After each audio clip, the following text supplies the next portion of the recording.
aquarianradio.com. Aloha, this is Enki.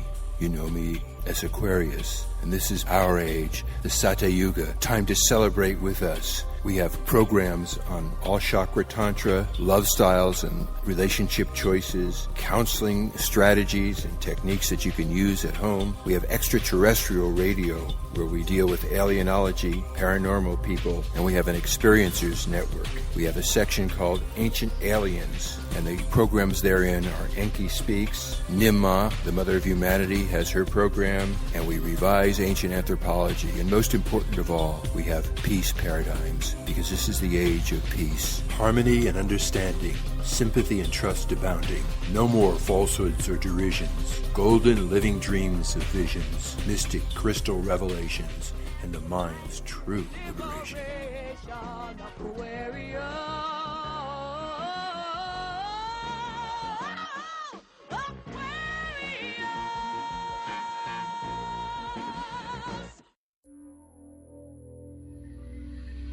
This is Enki.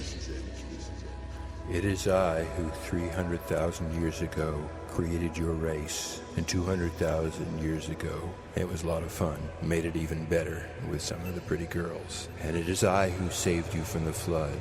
And it is I and my beloved Nimma and my son Ningashiga Thoth who are here to help you overcome my runaway son Marduk, or Allah, my brother Enlil, or Yahweh, and free yourself from all the supposed gods and recognize your own great potential. You have much to teach us, and we, Anunnaki, those of us from Nibiru, welcome full partnership.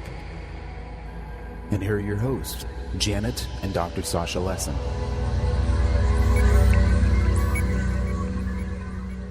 Aloha, everyone, and welcome to Aquarian Radio at aquarianradio.com. This is the Aquarian Radio Talk Network. I'm your host, Janet Kira Lesson, and I'm the bearer of Nimma Consciousness, and my co-host is Dr. Sasha Lesson, a PhD anthropologist from UCLA. And today's date is May 3rd, 2014, and this is an episode of Enki Speak. And today's program is How Sumerians Say Earth Was Formed from Collisions. Yeah, I'd like to say before we get into that, the introduction to this radio show, at the time I made it a couple of years back, I thought that Marduk became Allah, but further study, intensive looking at things, has convinced me that it wasn't Marduk who was Allah, but rather Nanar, the son of Enlil. But anyway, we'll come into that in a future lesson. Right now, I want to talk a little bit about how the Sumerians say Earth formed from collisions. Now, let's get this in a context. People like us, but way bigger, from the planet Nibiru, they're called the Anunnaki, and these are the people that adapted their genome to Earth. And they did that to create us, to be their slave race. Now, these Nibirans, or the Anunnaki, these people from Nibiru, dictated the explanation we're going to give you. They dictated to our Sumerian ancestors, and it's the story that they have of how our planet and their planet have interacted astronomically since 4 billion years ago. And the explanation is anthropomorphized. That is, as though planets were people. They think like people and talk to each other like people, like that in the explanation. But what this explanation does, it gives us specific deductions on how Earth formed in collisions with the planet Nibiru and its moons. And these deductions point to very testable statements about the location, the composition, the orbits, and the moons of planets and stars. And these testable statements that are in this story become more and more testable as we enter the space age and we actually check out things like the location, composition, orbits, and moons of planets and stars. The explanation the Anunnaki gave the Sumerians, and which we're going to give you, predicted long ago what we are just now confirming, and it points to what we are going to learn as we learn more about space. So, Janet, let's begin the tale of what the Sumerians wrote about. Our solar system grew from a gas cloud that circled its own center counterclockwise, cold, and formed both our sun and, in Andy Lloyd's formulation, formed also a dimmer pair star, a sub-brown dwarf called Nemesis. Both the sun and Nemesis developed planets that circled them. Tiamat was a very watery planet that would become Earth, orbited the sun, Solaris, between the orbits of Jupiter and Mars. The ancient Enuma Elish book describes how 4.5 billion years ago our sun created Tiamat, then Mercury. The sun then, says the Enuma, sent Mercury with water and gold, comets and meteorites to Tiamat. Planet pairs formed, Venus with Mars, Jupiter with Saturn, and Uranus with Neptune. These planets orbited the sun counterclockwise, as did Tiamat. There was no planet between Venus and Jupiter, where the Earth now resides, and Pluto was a moon of Saturn. Tiamat lacked a partner planet, but one of her moons, Kingu, enlarged. Kingu started to partner with Tiamat. Then Kingu could orbit the sun, not Tiamat. So Kingu would become a planet, not a moon. But 4 billion years ago, before Kingu could orbit the sun, Nibiru invaded the sun's inner planetary system, and the Nibiru, newly formed, belched fire and radiation. Neptune's gravity pulled into the inner solar system, where it changed the orbits of all Solaris' planets. When it approached Tiamat, both Tiamat and Nibiru sprouted moons. Nibiru, still plastic, then passed Uranus, orbiting counterclockwise. Uranus's gravity tore matter off Nibiru. This matter formed 4 moons called south, north, east, and west winds that orbited Nibiru clockwise. Yeah, so that the Sumerians called the moons winds.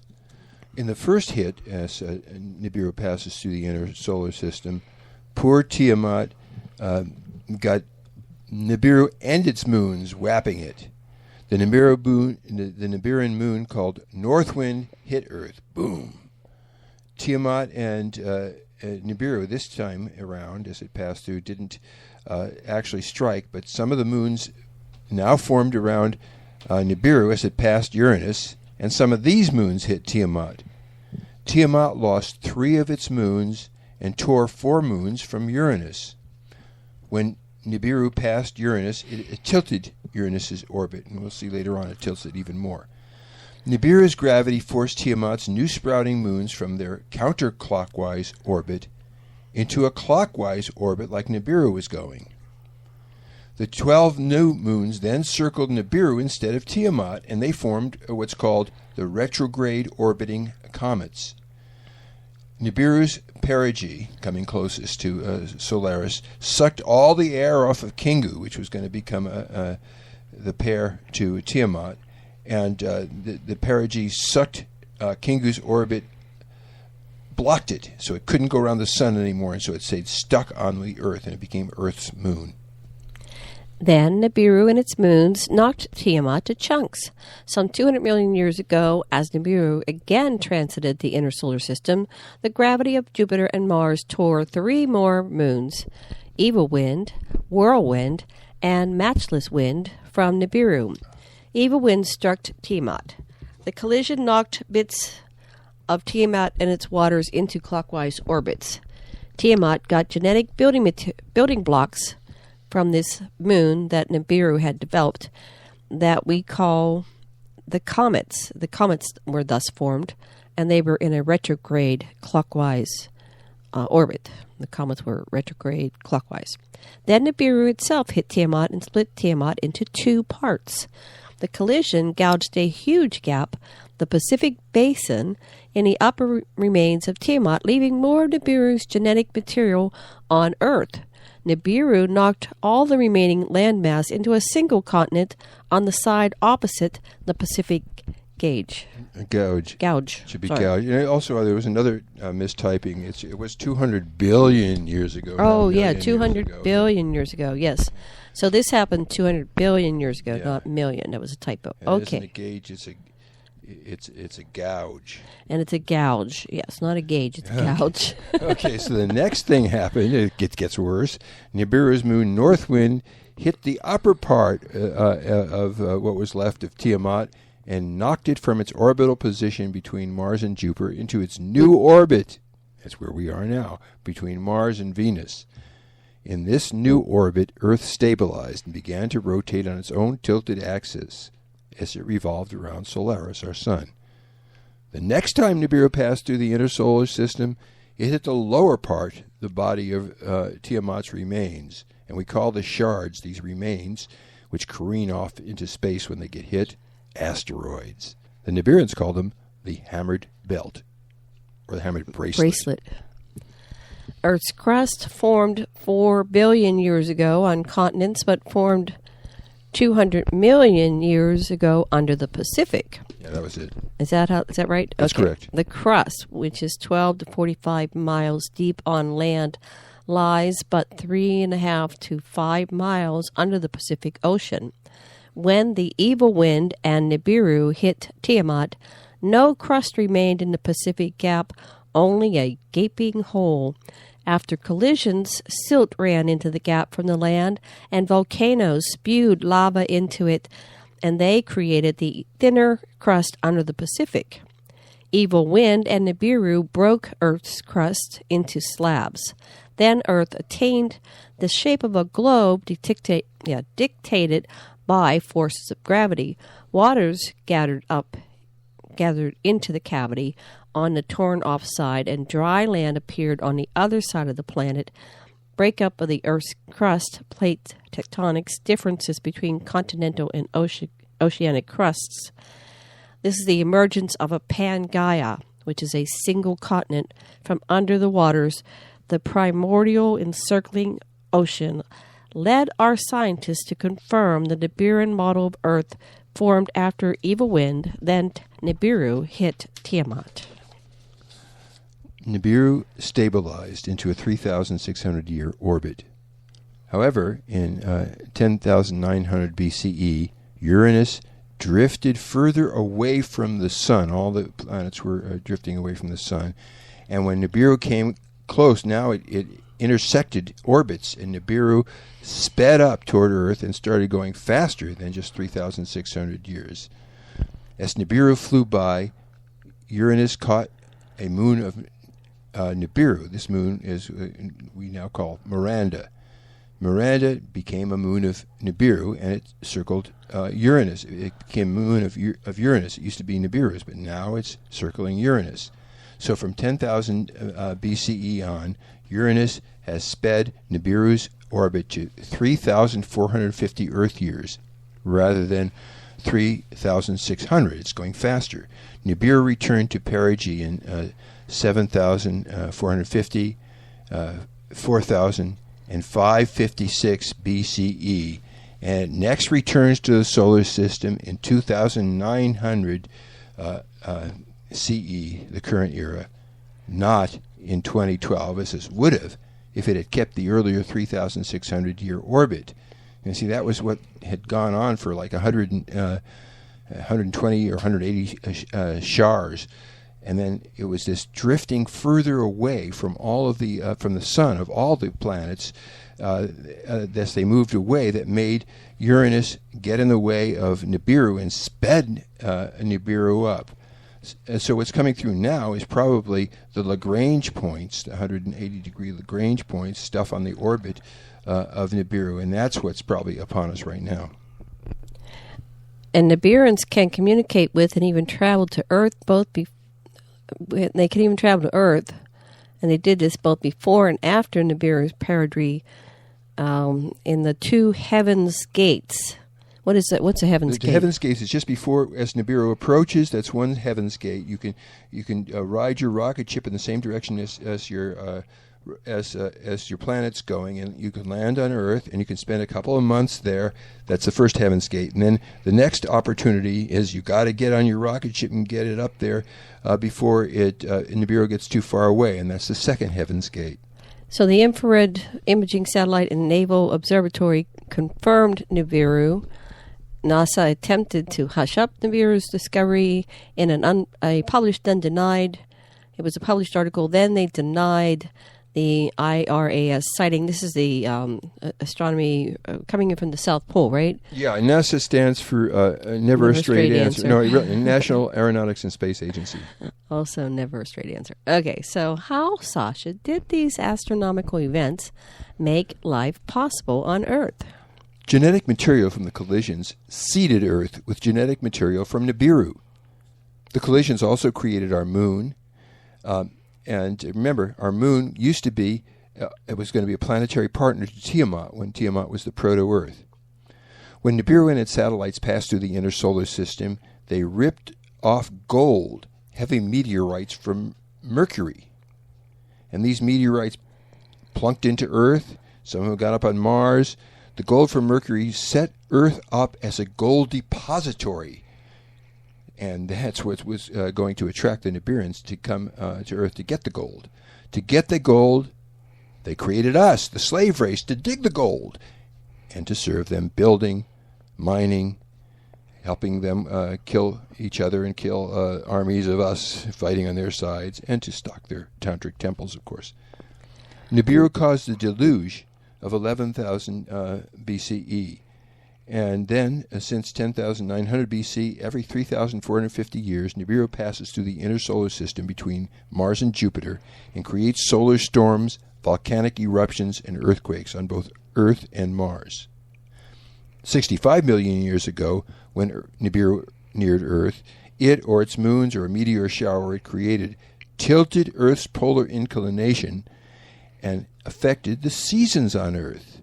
This nearing of 65 million years ago created what's known as the Toba eruption that wiped out much of the Proto-Bantu people in Southeast Africa. The tale the Anunnaki told the Sumerians predicted Earth's geofeatures. In the aftermath of the celestial battle, Earth evolved into an independent planet and attained the shape of a globe dictated by the forces of gravity. Waters gathered into the cavity on the torn-off side. Dry land appeared on other sides of the planet. Earth's crust is 12 miles to 45 miles thick, but in parts taken up by the oceans, the crust is only 3.5 miles thick. If we could remove from the Pacific floor the crust built up over the last 200 million years, we arrive at depths 12 miles below the water's surface and 60 miles below the surface. The thicker continental crust reached much further down into the mantle, into the rock layer, whereas the oceanic crust is a thin layer of solidified sediments. Scientists believe Earth's atmosphere reconstituted initially from gases spewed out from the wounded Earth.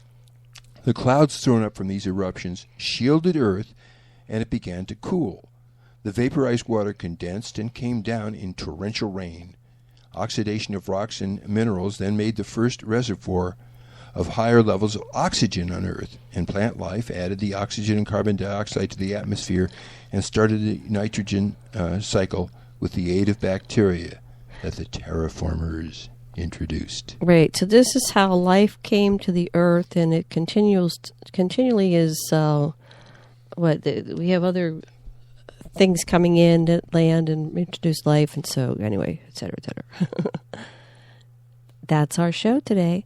So we have several books. We have Anunnaki, Gods No More, Anunnaki, Legacy of the Gods. We have, coming real soon, I'd say in about 2 months, Anunnaki Timeline. And my next book is Dance of the Souls, Pierce the Veil, coming out in about a week. I'm working on it now, and I expect it to be up there. All these books are available on Amazon.com. You can see illustrations and articles that support this information on EnkiSpeaks.com. And, of course, we have our Aquarian Radio website, which has a huge archive now, which grows daily, on aquarianradio.com. And we were very grateful to be able to bring you this show broadcasting live from Maui, Hawaii. This has been your host, Janet Kira Lesson, and This is Dr. Alex Lesson. Aloha. aloha, love, and blessings.